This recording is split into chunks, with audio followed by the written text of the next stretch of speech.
Sekarang ini banyak anak remaja sakit mental. Ini sebabnya. Assalamualaikum teman-teman Cerita Untungs. Kali ini Cerita Untungs mengundang Ustadz Sony Abikim yang akan membahas perihal banyaknya angka remaja yang mengalami sakit mental. Semua ukuran kesejahteraan dan kemakmuran manusia itu lagi ada di puncak-puncaknya. Iya. Kecuali satu. Apa? Bab kesehatan mental tadi. Anehnya, makin mudah, entertain makin banyak. Ya. Untuk nyari hiburan tinggal klik aja kan. Iya, bener. One click away. Banyak orang yang justru stres. Dan adakah hubungannya dengan spiritualitas? Mari saksikan kisah lengkapnya hanya di Cerita Untungs.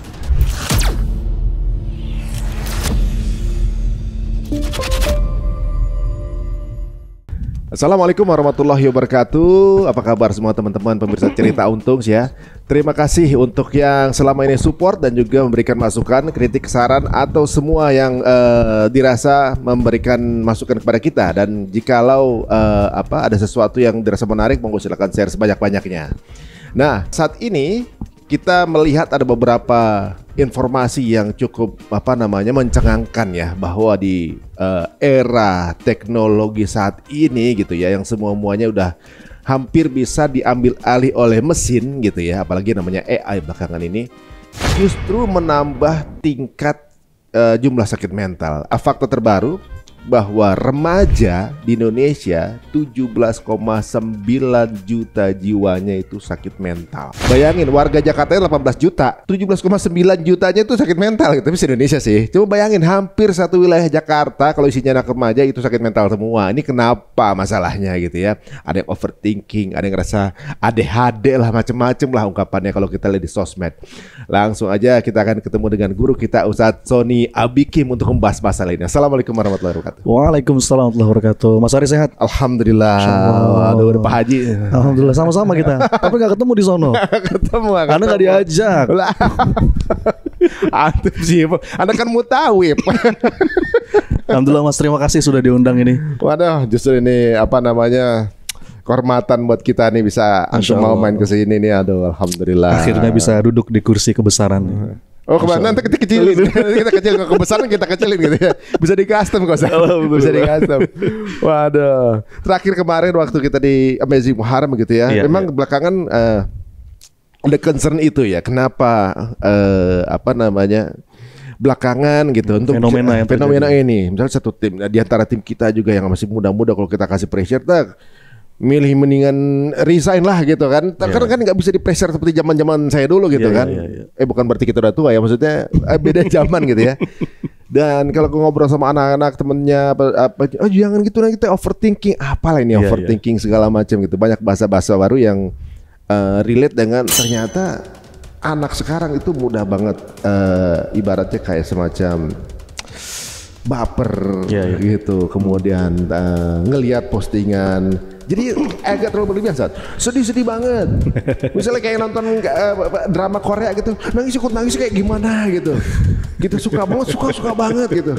Terus ternyata angka sakit mental naik gitu. Ini apa sih sebenarnya yang hilang? Iya, dilengkapi datanya Mas Dari. Jadi seperti yang kemarin saya bilang ya di Amazing Muharram itu, ini yang ngomong bahkan mantan presiden Asosiasi Psikologi Amerika. Namanya Martin Seligman. Dia itu bapak pendiri psikologi positif. Itu dia ngomong di pidato Kongres Dunia Psikologi Positif. Kata dia, dunia itu sekarang sedang dalam kemajuan pesat hampir dalam semua aspek ya. Teknologi kita tercengang dengan kemajuan yang ada. Ya, ada AI dan lain sebagainya. Mobil tanpa supir gitu. Hampir semua militer, semua ukuran kesejahteraan dan kemakmuran manusia itu lagi ada di puncak-puncaknya. Kecuali satu. Apa? Bab kesehatan mental tadi. Anehnya, makin mudah, entertain makin banyak. Untuk nyari hiburan tinggal klik aja kan. One click away. Banyak orang yang justru stres, depresi. Ini ada apa ini? Hiburannya cuma di sini ya. Hiburan seklik aja dulu Mas Ari waktu zaman kecil dulu nyari hiburan mesti ada effort kan? Kita ya kalau nyari hiburan ya kan ke tempat hiburan. Ngalamin nggak layar tancap atau enggak? Layar tancap ya kan. Kok kayak gini aja dulu zamannya saya suka nonton TV misalnya kayak MTV lah gitu kan. MTV. Mau apa namanya, ada Bon Jovi sukanya, mau launching kita tungguin gitu kan.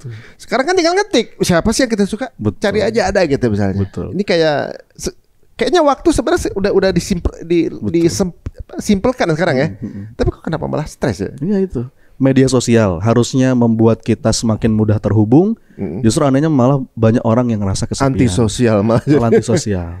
Gitu kan. Jadi ini sebuah fenomena. Dan kalau tadi yang Mas Ari sampaikan itu ada istilahnya tuh Mas. Namanya mental fragile. Fragile.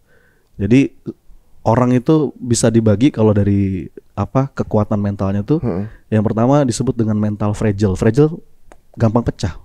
Rapuh, dikasih tekanan sedikit dia pecah. Kayak gelas gitu ya. Kayak gelas ya.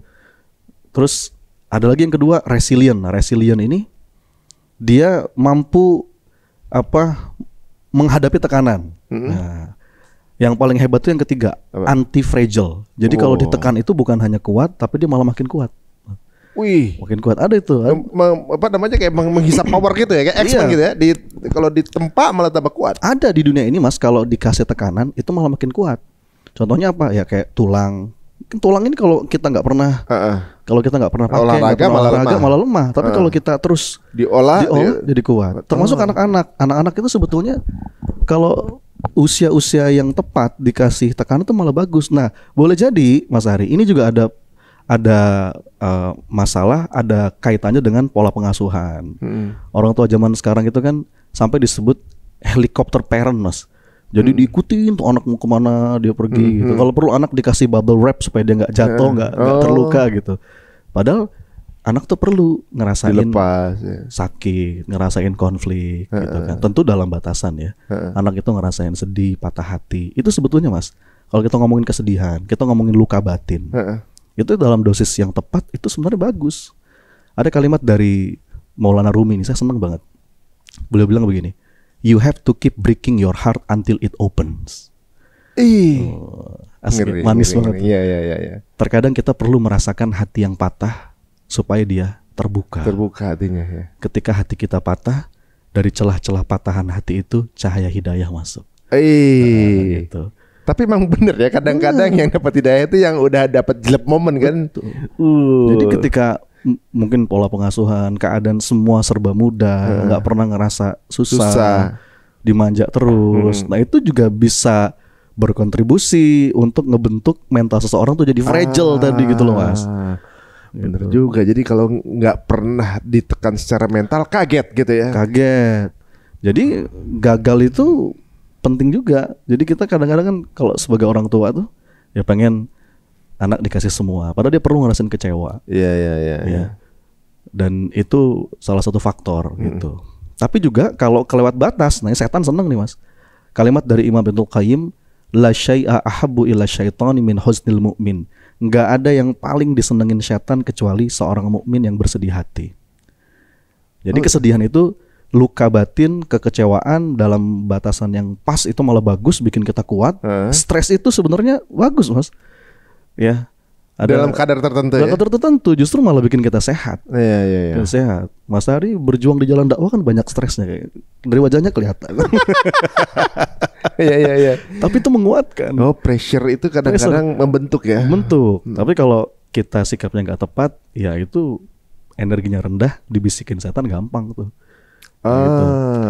Jadi ya banyak. Jadi salah respon gitu. Salah respon. Apakah ini juga mungkin yang dibilang generasi stroberi? Iya. Yang kelihatannya dari luar kayaknya cantik. Iya, ternyata begitu. Wah, terpoles dengan AI bagus, tapi gampang rusak. Rusak. Sebenarnya ada banyak juga sisi positifnya sih Mas. Iya, kalau ngomongin inovasi, ngomongin flexibility gitu kan, ngomongin kemampuan adaptif, itu di situ. Tinggal ketika kekurangannya ini bisa disiasati, bisa jadi pribadi yang luar biasa sebetulnya. Teman-teman yang disebut dengan generasi Strawberry ya, benar-benar. Sebenarnya kan mental resilience. Anak sekarang punya banyak waktu karena semua yang kesulitan di zaman sebelumnya itu biasanya ada yang manual dikerjakannya gitu. Sekarang kan udah digantikan dengan mesin banyak kan, udah digantikan dengan aplikasi, dengan berbagai hal, misalnya kayak ngerjain satu proyek apa gitu, tulisan lah atau video lah gitu. Sekarang udah dibantu AI kan, tinggal nulis prompt, udah selesai itu tugas gitu kan. Dengan banyaknya waktu yang akhirnya dipraktiskan, sisanya waktu dipakai buat ini kali baper kali. Dan kalau mau didetailin Mas, datanya itu remaja yang dibilang tadi itu sebagian besar remaja putri. Sebagian besar remaja putri. Dan data kesehatan mental itu anjlok luar biasa. Dari mana titik mulainya? Ketika Facebook kalau nggak salah ya, itu meluncurkan fitur dislike. Jadi banyak kejadian orang sampai bunuh diri, sampai stres karena di dislike gitu. Fitur itu yang disinyalir gitu, masuk ke hati gitu. Masuk ke hati. Memang salah satu sebab penderitaan itu Mas Ari. Kalau kita kaitkan dengan dunia hari ini ya. Saat kita meletakkan kebahagiaan di mulut orang. Kan sebagai manusia itu kita punya kebutuhan dasar Mas. Saya menyebutnya kebutuhan dasar kita tuh P3K. Apa tuh? P3K tuh pengakuan, perhatian, penghargaan, kasih sayang. Kita butuh ini Mas. Betul nggak? Ya. Kita butuh diakui. Kita butuh dihargai, validasi lah ya. Kita butuh diperhatikan, kita butuh dikasihi, disayangi. Tapi kalau terus gitu kita meletakkan kebahagiaan kita tuh di mulut orang, capek. Karena kita nggak bisa bikin semua orang puas. Kita nggak mungkin kan bikin semua orang suka sama kita kan. Iya. Kalau kata Imam Syafi'i, inna ridhon nas ghayatun la tudrak. Berharap semua orang suka sama kita mustahil. Ya. Jadi makanya nilai-nilai agama tuh penting banget tuh Mas, dari kecil sebagai fondasi itu. Nilai keikhlasan. Makanya orang ikhlas itu powernya, mentalnya pasti tough gitu. Iya. Mungkin salah satunya begini juga Zat ya. Karena mereka ini kan orang bilang swipe generation ya. Banyak banget sih ungkapannya anak sekarang, banyak banget gitu ya. Karena mereka punya kontrol akan jempol mereka sendiri untuk nge-swipe konten-konten yang nggak menghibur 3 detik swipe. Nggak menghibur 3 detik swipe gitu kan, dan merasa punya kontrol atas itu. Kalau dia nggak suka sesuatu dia viralin, ngerasa punya kontrol itu, secara mental belum siap kan saja. Jadi apa-apa curhat di sosmed, minta dukungan dari sosmed segala macam. Geran dibully, banyak orang stres gitu. Itu ada pengaruhnya juga nggak sih dengan itu? Ya ada. Jadi ya tadi pengakuan orang kan butuh. Jadi sebetulnya percaya diri yang benar itu kan ada 2 rumusnya nih Mas. Ini kalau dalam konteks keimanan ya Mas Ari ya. Confidence itu yang saya pahami itu bukan bertumpu pada kemampuan diri, apalagi butuh validasi dari orang, tapi yakin Allah selalu membersamai. Itu confidence yang benar tuh Mas. Jadi kita tuh confidence bukan bergantung pada kemampuan diri, tapi yakin ada Allah bersama kita. Ada kalanya kita ragu, ada kalanya kita takut, ada kalanya nanti gimana gitu kan. Ada kalanya kita ngerasa berat. Ada kalanya kita bertanya, bisa nggak ya? Tapi kalau nilai-nilai keimanan itu udah ditanam sejak dini, dia yakin ada Allah yang senantiasa menunjuki jalan. Dia nggak butuh perhatian dari siapapun. Kenapa? Karena dia tahu Allah Maha memperhatikan sehalus apapun kebaikan. Dia nggak butuh penghargaan dari siapapun karena dia yakin Allah itu asyakur, Maha mensyukuri. Dia nggak butuh pengakuan, ya. Apalagi nyari sebatas nyari like gitu ya. Makanya nilai-nilai keikhlasan, anak dari kecil tuh dikenalin kepada Allah, itu ngebangun mental. Jadi dia nggak menyerahkan remote-nya itu kepada pihak lain. Dan tadi mengenai kendali tadi, memang yang menyebabkan seseorang itu overthinking, yang saya pahami, dia nggak kurang jelas memahami tentang dikotomi kendali. Bahwa dalam hidup ini ada yang dalam kendali, ada yang di luar kendali. Gitu. Disebut overthinking kan dia pusing sama apa-apa yang di luar kendali. Di luar kendali dia, benar. thinkingnya over kan. Padahal apa-apa yang di luar kendali itu sebenarnya nggak usah kita pikirin. Yang mesti kita jadikan fokus itu apa-apa yang dalam kendali kita. Oh, jadi justru overthinking karena ngerasa semuanya seolah-olah bisa dalam kontrol dia, nggak taunya ini kok nggak bisa ya? Iya betul. Pengen mengendalikan semua, namanya obsessive controlling. Nah, menarik Mas. Lawan dari obsessive controlling itu beautiful surrender. Kalau dalam bahasa kita ya tawakal sebetulnya. Tawakal Allah. Makanya tawakal itu indah banget.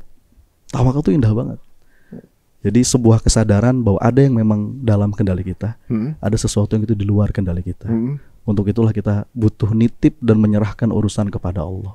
Itu malah bikin secara mental tuh kokoh loh Mas.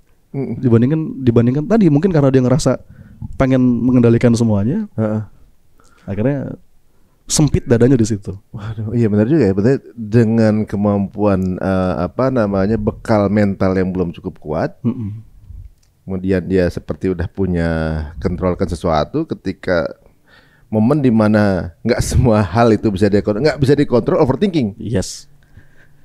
Padahal nyatanya kan kita hidup di dunia bukan di surga kan Mas. Iya benar. Ada kadang-kadang yang terjadi sesuai dengan apa yang kita harapkan. Tapi ada kalanya yang kejadian nggak sebagaimana yang kita harapkan. Nah, kalau orangnya paham kan boleh jadi kita pengen sesuatu tapi itu buruk. Boleh jadi kita nggak pengen sesuatu malah itu baik. Nah itu tadi menyiapkan mental kayak gitu tuh, yang bahkan perlu dibangun sedini mungkin. Iya benar juga ya. Wah ini memang berarti ini masalah respon sebenarnya ya. Respon. Bagaimana kita merespon yang baik ya. Ada juga nih saya dengar bahwa mereka yang punya banyak follower atau juga selebgram itu punya kecenderungan kena NPD. Narcissistic disorder, merasa paling penting gitu. Kalau saya rasa tetap ada. Apakah ada korelasi? Korelasi dengan apa? Maksudnya gini, dengan banyak follower, dia merasa diperhatikan. Kemudian lama kelamaan bertumbuh jadi orang yang punya sifat NPD gitu misalnya. Merasa dia central of everything gitu kan gitu.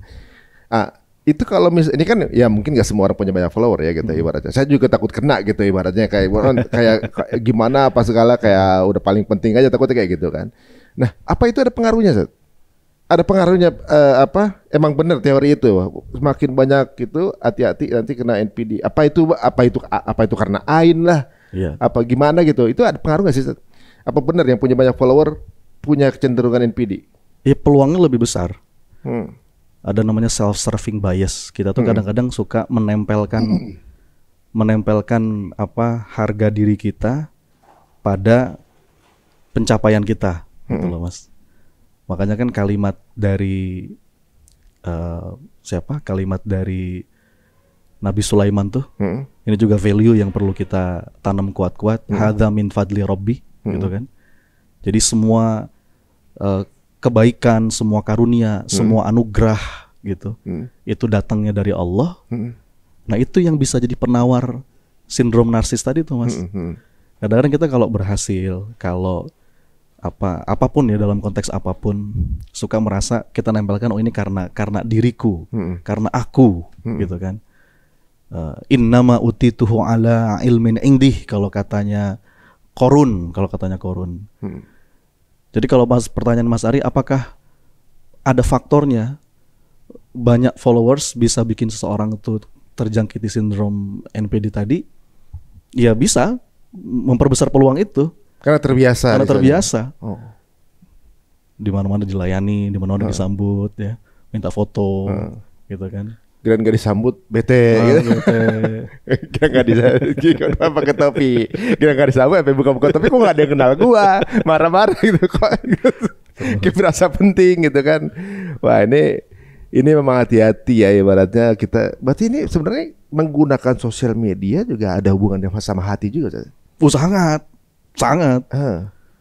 Itu inner game banget kalau bahasa saya itu inner game Mas Ari. Jadi ngolah rasa, ngolah fikir, manajemen kolbu kalau kata Agim itu. Bahkan kan berinteraksi sama orang. Ada apresiasi di situ. Ada dislike di situ. Latihan ikhlas sebetulnya. Tapi jujur medsosnya nggak salah, tapi respon iya itu ya. Tapi gimana saat misalnya kita posting sesuatu, mau responnya bagus gitu kan, ngeliat like-nya, lihat komennya gitu. Ada perasaan ketika ada yang muji kita kayak gitu. Ada yang muji kayak senang malah gitu. Kira ada yang bully kita kan enak aja ikut emosi gitu. Semestinya berarti nggak perlu begitu gitu. Ya enggak. Ya kan kita udah belajar dari kecil mengembalikan semua pujian kepada Allah gitu kan. Alhamdulillahirabbil alamin.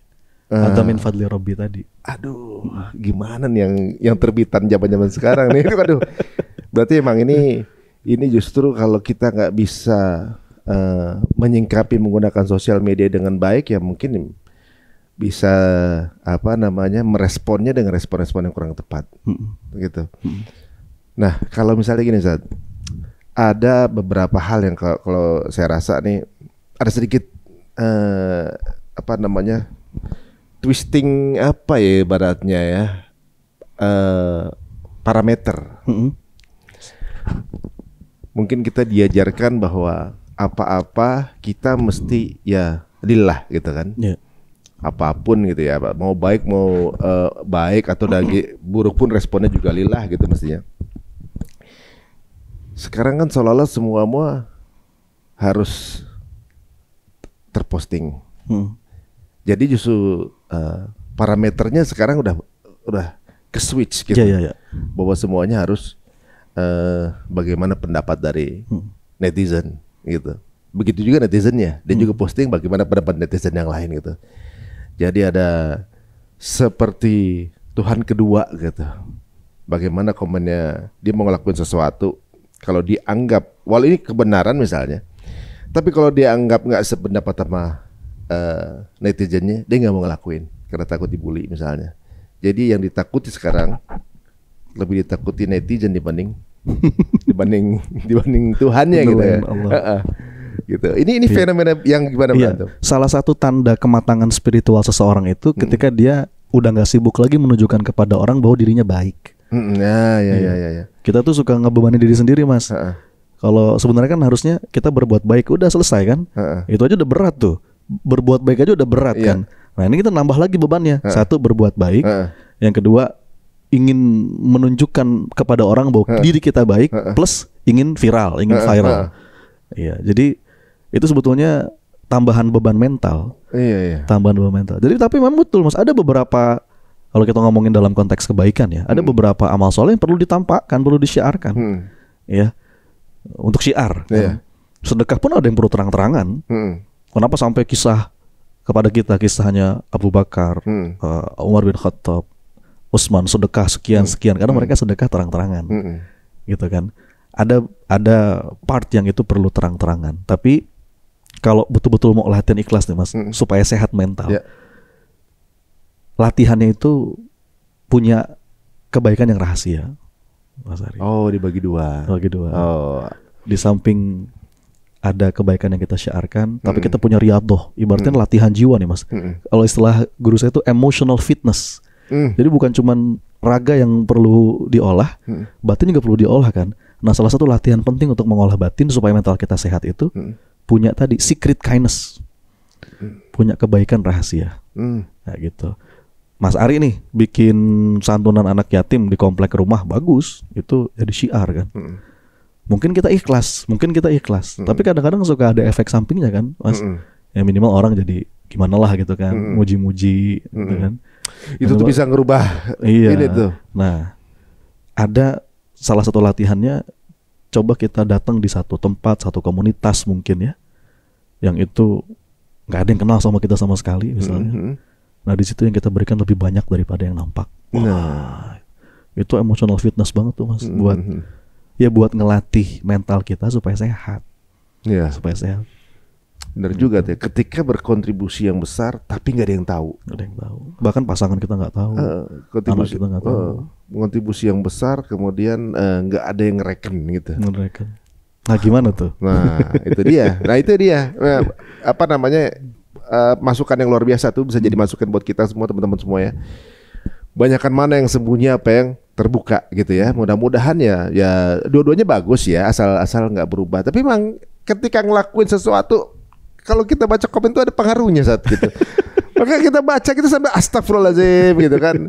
Nah, tapi kalau kita belajar algoritma kan, kita harus pelajari bagaimana responnya algoritma seperti jam segala macam. Nah, mau nggak mau kena juga tuh. Harus ditanggepin. Itu dia yang aduh. Iya. Emang ini gimana? Ada cerita apa? Kayaknya dari hati. tapi emang benar sekali saja ibaratnya kayak zaman sekarang kalau kita terlalu main sosmed banget. Iya. Hidup kita sosmed banget gitu. Tapi juga jangan sampai semuanya habis di situ, malah kita bekal yang aslinya belum nyiapin apa-apa gitu. Masya Allah. Aduh, ini guys kalau ini sebenarnya banyak sekali nasihat beliau nih yang gelap ke kita juga gitu. Ibaratnya kayak kita lebih banyak expose kayak etalase gitu. Jadi jatuhnya wah kita ngelakuin ini wah gitu. Kemudian tadi Ustadz bilang kita emotional fitness itu keren juga ya. Jadi kita lakuin sesuatu udah lupakan, gak usah dilihat ya. Iya. Jebret tinggal gitu aja udah. Iya. Rumus hidup itu kalau kita berbuat baik lupakan. Tapi kalau ada orang berbuat baik pada kita, jangan pernah lupakan. Sedikit pun. Kita berbuat baik, lakukan, lupakan. Tapi kalau ada orang berbuat baik kepada kita, ingat. Jangan. Jadi selalu ingat kebaikan orang lain, jangan biar kita apa tuh? Karena kita nggak masuk dalam golongan orang-orang yang bersyukur kepada Allah. Kalau kita nggak bersyukur kepada orang yang jadi wasilah, Mas. Allah itu kan kalau ngasih karunia kan melewatkan wasilah, betul nggak? Yeah. Mas sering berdoa, ya Allah minta rezeki begini. Mungkin nggak dari atas langit sekarung jatuh gubrak gitu kan, nggak ya? Tapi ngelewatin orang. Makanya nggak disebut kita bersyukur kepada Allah sebelum kita bersyukur kepada manusia yang jadi jalan. Makanya kenapa sama guru kita harus hormat gitu ya, karena dia jadi jalan ilmu, ya. Sama Rasulullah kita begitu cinta, karena jalan hidayah, jalan cahaya. Jadi kalau orang berbuat baik kepada kita, jangan pernah lupakan sedikit pun. Tapi kalau kita berbuat baik, lupakan. Latihan pikun. Kalau kata Agim itu latihan pikun atas kebaikan-kebaikan kita. Itu juga yang bikin mental sehat tuh, Mas. Mental kita jadi nggak sehat karena kita kepengen dibales. Saya berbuat baik bukan agar kamu berbuat baik. Saya berbuat baik karena Allah yang minta saya berbuat baik. Kalaupun saya berbuat baik dan kamu berbuat buruk, ya itu bukan masalah saya. Ya pada akhirnya bukan antara kita dan dia, antara kita dan Allah. Tapi memang sebagai makhluk sosial, makhluk manusia biasa, nama juga manusia biasa, Mas. Kalau manusia biasa itu berarti dapatnya yang biasa-biasa, kehidupan yang biasa, semuanya biasa-biasa. Sebagai manusia biasa, ya kita pasti butuh take and give kan. Transaksional. Iya, pengen semuanya serba impas. Kalau saya ngasih inget dong, kalau saya WA bales dong, itu kan makhluk sosial. Nah, challenge-nya itu kita tuh bukan cuma makhluk sosial, kita tuh makhluk spiritual juga. Sebagai makhluk spiritual kita nggak butuh dibales. Bahkan kalau kata Allah dalam Quran itu, la nuridu minkum jazaa'a wala syukura. Orang yang Allah ridhoi, orang yang beriman itu bahkan diucapin terima kasih aja nggak ngarep. Begitu punya independence, punya kemerdekaan emosi yang luar biasa tuh. Jadi, sampai ucapan terima kasih itu nggak butuh. La nuridu minkum jazaa'an wala syukura. Jadi tadi lakukan, lupakan. Itu juga emotional fitness tuh. Mental fitness gitu ya. Oh iya. Ini menarik guys. Kalau kita transaksional, kita kayak ini juga ya. Saya kemarin habis lihat quote yang ada di India katanya. Bangunlah gedung itu walaupun besok akan dihancurin, bangun lagi gitu kan. Karena memang landasannya mereka untuk memberi manfaat kebaikan untuk orang lain gitu kan. Yeah. Tapi dari antum ini jadi lakukan terus walaupun nggak dapet apresiasi, dapat apresiasi atau tidak, lakukan terus kebaikan. Gas. Karena yang kita minta apresiasinya langsung dari Allah. Yes. Wah, mantep nih. Ini banyak yang menjadi masukan ya. Tapi butuh latihan, Mas. Ini latihan seumur hidup. Misalnya gini saat ini kita sekarang ya. Misalnya saya juga baru dapat banyak insight yang saya rasa benar juga ya. Mungkin banyak kekeliruan yang pernah saya lakukan di masa lalu, atau juga mungkin teman-teman baru lihat tayangan ini gitu ya. Segala hal yang pernah kita lakukan sebelumnya gitu ya, entah itu kebaikan atau kebermanfaatan misalnya, ada ya mungkin nggak pure gitu, ada sedikit rasa ngebangganya di dalam gitu. ada rasa bangganya. Wah hebat, ada terpecik rasa bangganya, itu mengotori keikhlasan kan. Iya. Kita masih boleh nggak sih beristighfar dengan itu? Gitu? Ya boleh dong. Dalam kita tuh nggak boleh berputus asa, Mas Ari. Dalam keadaan terpuruk apapun. Kan ayatnya qul ya ibadiyalladzina asrafu ala anfusihim la taqnatu min rahmatillah.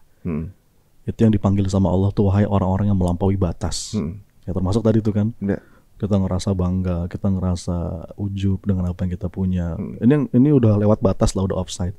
Jangan pernah berputus asa dari rahmat Allah. Karena putus asa tuh bahaya, Mas. Putus asa itu, kenapa putus asa itu salah satu dosa yang paling besar yang saya pahami ya Mas Ari? Karena orang kalau sudah putus asa, dia nggak bakal balik tuh ke Allah. Pertanyaan, masih boleh nggak sih kita beristighfar dalam keadaan itu?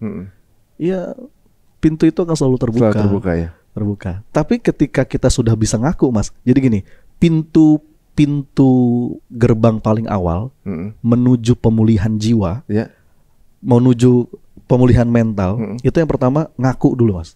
Sadar, kenali dan akui. Kalau ada orang ngomong gini, Mas Sony, Mas Ari, saya tuh orangnya sombong. Saya tuh masih suka masih suka ngerendahin orang, masih suka ngerasa bangga atas apa yang dicapai. Itu dia berani ngomong gitu. Itu udah setengah jalan menuju pemulihan. Karena dia sudah tahu di mana. Tahu dia. Dia sudah tahu ada di mana gitu. Jadi prosesnya itu ngaku, ya. Ngaku apa yang menjadi kelemahan gitu ya. Ya kayak doanya Nabi Adam, Rabbana zalamna anfusana, doanya Nabi Yunus, subhanaka inni kuntu minadz zalimin. Nah habis itu pelan-pelan kita bawa ke Allah. Kalau rumus yang sering saya sampaikan tuh, habis ngaku, ngadu. Mengaku, mengadu.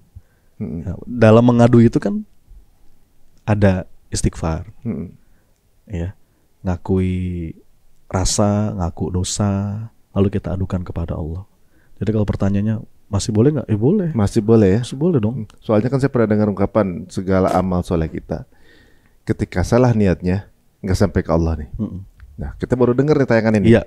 Jangan-jangan kemarin itu ada pengen dipuji nih, apa yang kita lakuin itu kan? Iya.